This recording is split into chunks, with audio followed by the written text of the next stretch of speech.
আসসালামু আলাইকুম ভিউয়ার্স, কেমন আছেন সবাই? আশা করি অনেক অনেক ভালো আছেন। ভিউয়ার্স, আজকের বিষয় কোষ্ঠকাঠিন্য। ভিউয়ার্স, কোষ্ঠকাঠিন্যের মতন সমস্যা অনেকেরই রয়েছে। নারী, পুরুষ, বৃদ্ধ এবং শিশু অনেকেরই কোষ্ঠকাঠিন্যের মতন সমস্যা হয়ে থাকে এবং এই কোষ্ঠকাঠিন্যের মতন সমস্যা যে কোনো বয়সে কিন্তু হয়ে থাকে। এমন কিছু ভুল রয়েছে যে ভুলের কারণে আপনার কোষ্ঠকাঠিন্যের সমস্যা দিন দিন বেড়েই চলেছে। এখন কি সেই ভুলগুলো?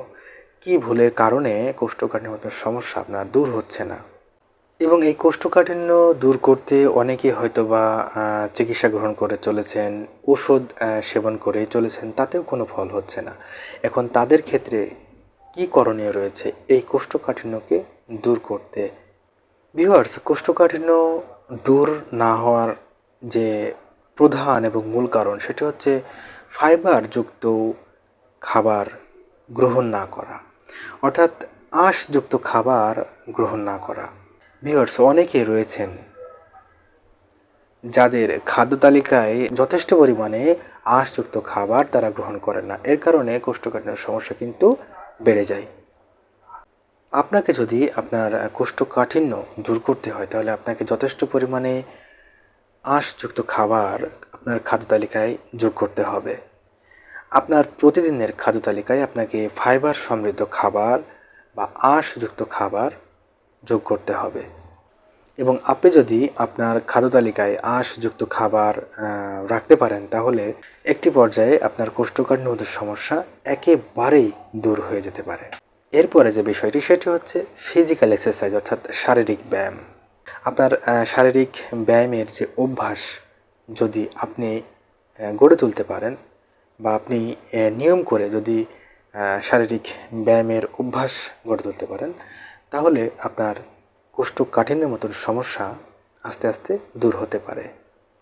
দীর্ঘক্ষণ এক স্থানে বসে না থাকা, অর্থাৎ আপনি যদি দীর্ঘক্ষণ একই স্থানে বসে থাকেন তাহলে সেটি আপনাকে অবশ্যই বন্ধ করতে হবে।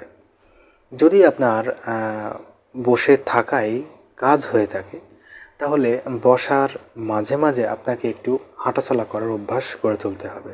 দীর্ঘক্ষণ একই স্থানে একইভাবে বসে থাকা আপনার কোষ্ঠকাঠিন্যের সমস্যা আরও বাড়িয়ে তুলতে পারে।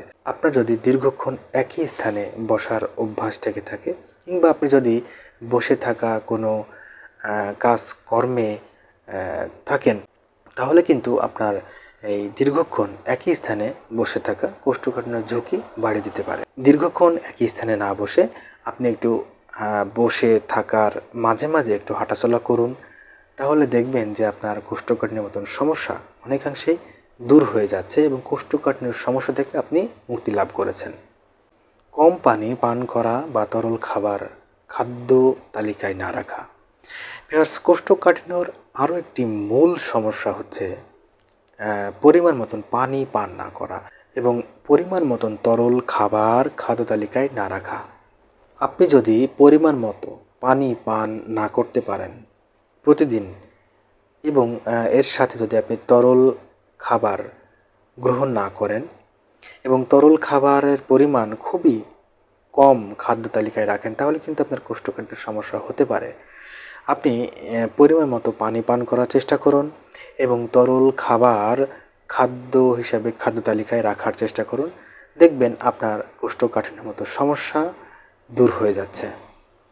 আপনার হজমে যদি কোনো গোলমাল থেকে থাকে, আপনার বারবার মলত্যাগের কোনো অভ্যাস বা আপনার পেটের কোনো পীড়ার যদি কোনো সমস্যা থেকে থাকে তাহলে অবশ্যই আপনাকে চিকিৎসা গ্রহণ করতে হবে। ভিউয়ার্স, আপনি যদি বেশি ভ্রমণ করে থাকেন তাহলে কিন্তু আপনার এই সমস্যা কিন্তু হতে পারে। অর্থাৎ আপনার বেশি ভ্রমণ করার ক্ষেত্রে বা বিভিন্ন জায়গায় আপনার ভ্রমণের জন্য আপনার কিন্তু এই কোষ্ঠকাঠিন্যের সমস্যা কিন্তু দেখা দিতে পারে। তাই যদি আপনি কোনো জায়গায় ভ্রমণ করে থাকেন, যদি আপনার ভ্রমণ করতেই হয় তাহলে অবশ্যই আপনাকে কিছু নিয়মকানুন মেনে চলতে হবে। আপনাকে বেশি বেশি পানি পান করতে হবে, আপনাকে খাদ্য খাবারের দিকে অধিক যত্নবান হতে হবে, আপনাকে ফাইবার সমৃদ্ধ খাবার গ্রহণ করার চেষ্টা করতে হবে এবং কিছুটা হলেও আপনাকে একটু হাঁটাচলা করার অভ্যাস, ফিজিক্যাল এক্সারসাইজ করার অভ্যাস কিন্তু গড়ে তুলতে হবে। এছাড়াও আরও একটি বিষয়, সেটি হচ্ছে রাত জেগে থাকা। অর্থাৎ আপনি যদি রাত জেগে কোনো কাজকর্ম করে থাকেন, তাহলে কিন্তু আপনার কোষ্ঠকাঠিন্যের সমস্যা হতে পারে।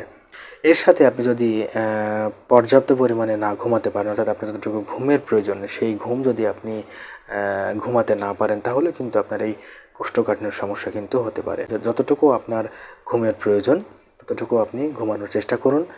দেখবেন আস্তে আস্তে আপনার এই কোষ্ঠকাঠিন্যের মতন সমস্যা ধীরে ধীরে দূর হয়ে যাচ্ছে এবং কোষ্ঠকাঠিন্য থেকে আপনি মুক্তি পাচ্ছেন। ভিউয়ার্স, এছাড়াও আপনার যদি অতিমাত্রায় তেল, চর্বি, ভাজা পোড়া এই সমস্ত খাবার বা ফাস্টফুড, জাঙ্ক ফুড এবং বিভিন্ন প্রকারের যে সমস্ত খাবার রয়েছে, যে সমস্ত খাবার আপনার ক্ষতি হতে পারে, সে সমস্ত খাবার থেকে আপনি দূরে থাকার চেষ্টা করুন। যদি আপনি এগুলোকে এড়িয়ে চলতে পারেন, তাহলে তো অনেক ভালোই হয়। আপনি তেল, চর্বি, ভাজা পোড়া এবং আপনি এই সমস্ত তেল, চর্বি, ভাজা পোড়া খাবার থেকে যত দূরে থাকতে পারবেন, ততই আপনার শরীরের জন্য অনেক ভালো হতে পারে। এবং এই সমস্ত খাবার আপনি এড়িয়ে চলতে পারলে আপনার কোষ্ঠকাঠিন্যর মতো সমস্যা কিন্তু দূর হয়ে যেতে পারে। ভিউয়ার্স, আজকে এই পর্যন্তই। দেখা হবে অন্য কোনো নতুন একটি ভিডিওতে। সেই পর্যন্ত সকলে ভালো থাকুন এবং সুস্থ থাকুন এবং আয়ন হোমিও ক্লিনিক এই চ্যানেলটির সাথে থাকুন এবং আয়ন হোমিও ক্লিনিক এই চ্যানেলটিকে অবশ্যই সাবস্ক্রাইব করে রাখুন।